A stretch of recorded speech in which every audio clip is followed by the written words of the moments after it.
pour tous ceux qui doivent être aidés durant cette période, les mesures de chômage partiel pour les salariés et de financement pour les entreprises seront prolongées et renforcées. Elles sont inédites et protègent d'ores et déjà plus de 8 millions de nos salariés et nombre de nos entreprises. Pour les artisans, les commerçants, les professions libérales et les entrepreneurs, le Fonds de solidarité apporte une première réponse. Mais je sais votre angoisse. Je l'ai entendu, je l'ai lu. Les charges qui continuent de tomber, les traites, les loyers, les emprunts.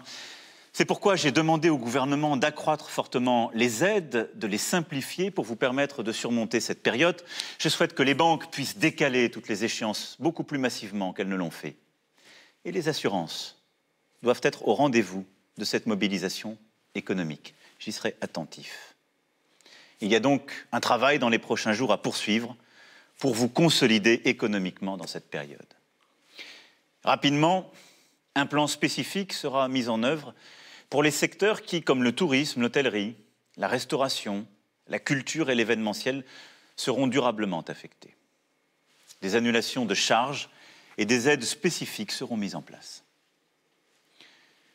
Pour les plus fragiles et les plus démunis, ces semaines sont aussi très difficiles. Je veux remercier les maires, les élus locaux, les associations qui se sont fortement mobilisés aux côtés du gouvernement. Et j'ai demandé à celui-ci d'aller plus loin, là aussi, et de verser sans délai une aide exceptionnelle aux familles les plus modestes avec des enfants, afin de leur permettre de faire face à leurs besoins essentiels.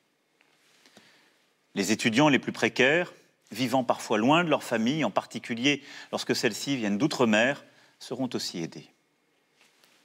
Dès mercredi, le Conseil des ministres décidera des moyens financiers nouveaux et le gouvernement apportera toutes les réponses nécessaires à chaque fois qu'il le faudra.